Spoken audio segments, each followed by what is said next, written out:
on the drawing board at CERN than what is being admitted. Even Adam Barker of Tech Bubble wrote of CERN a while back that with the LHC, CERN are expecting to find other dimensions and open portals to these dimensions. If you have the image of Stargate in your head right now, you're spot on. That's what he said.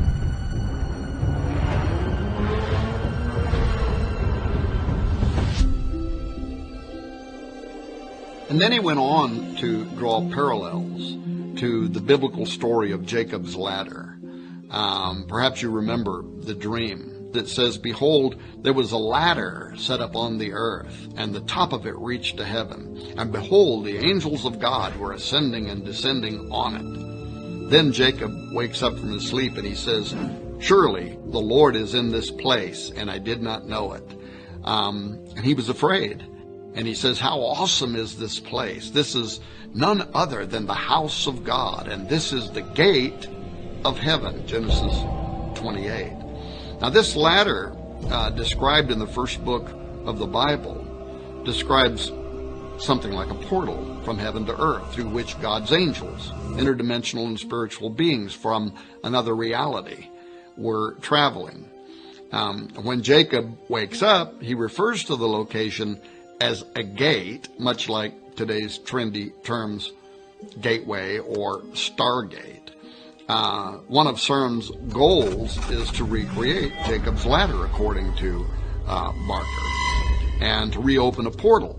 Now, Sergio Bertolucci, who is the official director for research and scientific computing at CERN, he was asked a while back about this extra-dimensional doorway by the Register, which is a London and New York operated science and technology journal. And he didn't hesitate with an enlightening response. He said, "Yes, out of this door might come something, or we might send something through it." Now, prophecy in numerous parts of the Bible refer to a coming day when portals will be opened and spiritual entities are going to pass through and come to the earth. Now, if that's true, and if those verses are accepted for their literal meaning and not written off as some kind of poetic allegory, as some scholars have claimed, then the idea of CERN playing with gateways is a major concern. This is Houston. Say again, please?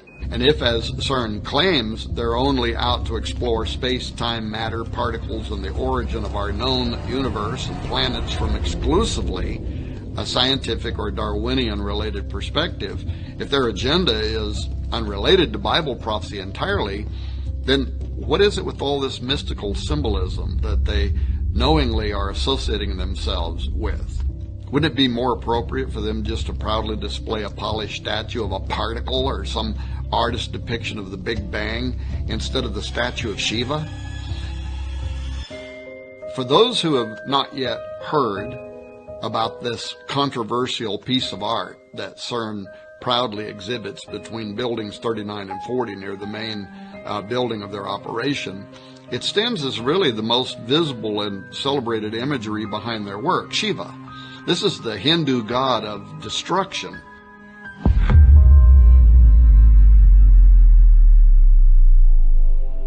In 2004, the government of India, which has had a long-standing friendship with leaders behind the CERN project even before the completion of the Large Hadron Collider, they gifted CERN with this bronze work of an art depicting Shiva as Nataraja, the lord or sometimes king of the dance.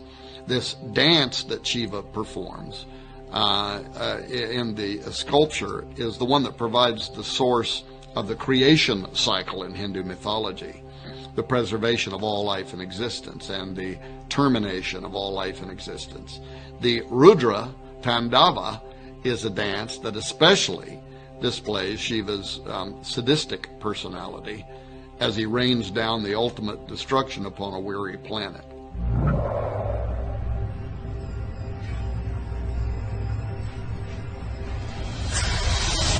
The plaque at the side beside the statue, however, reads in part, "Hundreds of years ago, Indian artists created visual images of dancing Shivas in a beautiful series of bronzes.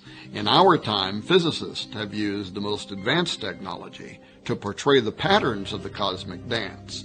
The metaphor of the cosmic dance thus unifies ancient mythology, religious art, and modern physics. So right there out in the open for all to see is a direct correlation between the Hindu perception of Shiva hundreds of years ago, which is the concept of destroyer that I explained a moment ago, and our time, unifying, quote, ancient mythology, religious art, and modern physics. Something is going on. You think everything's a conspiracy? Everything is. Additionally, and perhaps even more important, there's a significant section of CERN that is built upon the Saint Genus Poili, which is a commune in Ain, a department of France. In Roman times, the Saint Genus Poili was called Apaliacum, but the town and a temple were dedicated there in ancient times to Apollyon, the destroyer, the Shiva Horus, if you will. Apollyon is also the angel of the bottomless pit, referred to in Revelation 9:11. And then there is a connection between CERN and the Gothard Base Tunnel, the GBT, which is the world's deepest and longest tunnel system, consisting of two parallel passages, each moving in a single direction on a single track. The GBT passes directly beneath St. Gothard's Pass, a strategic north-south corridor that connects northern and southern Switzerland. The connection to the Large Hadron Collider has to be made primarily because of the bizarre opening ceremony that was live streamed to the entire world on June 1, 2016, that included this highly occult, demonic dance with characterization, beginning with a call to unite the religions of the world by conducting an interfaith blessing of the tunnel beside a statue of St. Barbara, the patron saint of miners. Following the blessing at the statue of St. Barbara, the press, along with visiting dignitaries, also paid tribute to the 9 miners who had lost their lives during construction of the tunnel. Bodio's southern portal provided the visiting dignitaries a disturbing parade, really, of miners, erotic dancers, zombies, fallen angels, all of whom were obeying the call of what they called the shepherd, whose yodels invoked the appearance of the event's infernal master of ceremonies, a goat man, portrayed by a young and energetic dancing male. This creature is shown with a Baphomet headdress, a goat demon's head, if you will, and a goat body costume with a hairy pelt, and then it had a formal tuxedo over the top. The imagery was heavily evocative of the German and Bavarian Christmas demon known as Krampus. Now, according to tradition, Krampus accompanies St. Nicholas on his midwinter rounds with the intent to steal boys and girls, putting them into a basket carried on his back, or he may decide to beat them with branches for being naughty. Maurice Bruce published a book on pre-Christian Alpine traditions in 1958, and he had this to say about the half-goat, half-demon entity. There seems to be little doubt as to the true identity, for in no other form is the full regalia of the horn god of the witches so well preserved. The birch, apart from its phallic significance, may have a connection with the initiation rites of certain witch covens, rites which entailed binding and scourging as a form of mock death. The chains could have been introduced in a Christian attempt to bind the devil, but again, they could be a remnant of pagan initiation rites.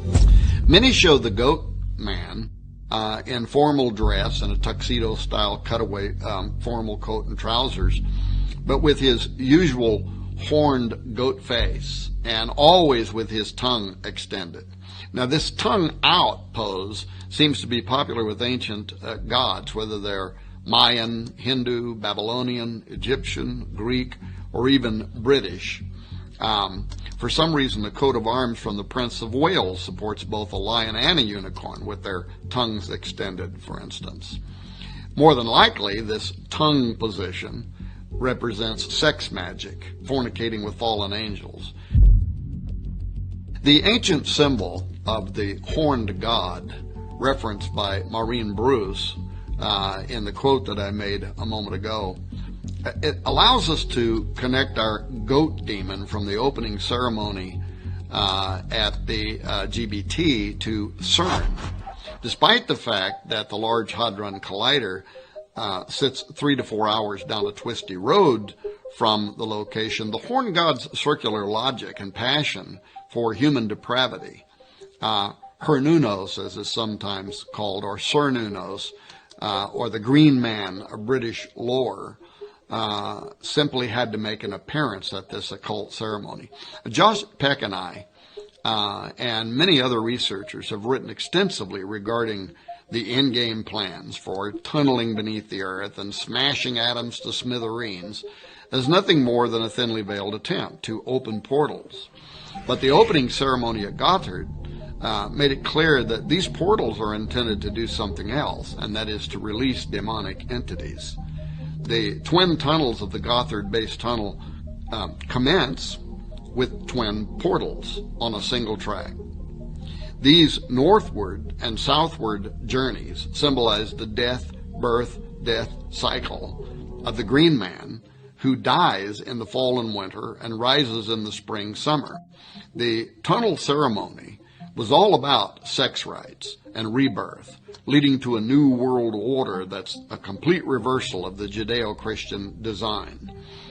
This included the triple goddess and the horned god, along with human sacrifice and a return to pagan worship, all of which lie at the center of this nauseating ritual play, which you can probably still watch on YouTube. Dancers dressed as miners climbed at this rock face, and they dug into the earth, so to speak, to unveil what was beneath the earth, a great machine formed from human arms that rotated and churned into various shapes and design, many of which resembled the Large Hadron Collider at CERN. Once this opening was achieved, the miners stripped off their orange jumpsuit attire and took up arms. That is, they used staves to perform a dance routine that looked like warfare. It was this forensic dance that aroused a giant. So clearly, the endeavor connected to CERN is far more than Switzerland's braggadocio about an engineering feat. The connection between CERN and ritualistic summoning of a sleeping giant, the horned god of Cernunnos, or even Melkart, both are types of the rising dying god. And Melkart slept for half the year, which may be why Elijah told the priests of Baal to call louder, because he might be sleeping. Of course, I can only speculate, but I note the connection between Nimrod, Apollo, and Abaddon, Apollyon at CERN, and the history of the region are all highly curious.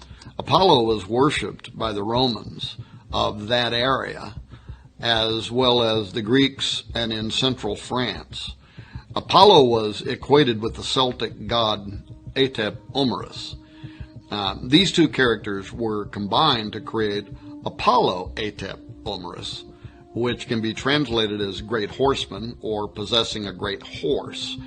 In the Celtic belief, horses were closely related to the sun.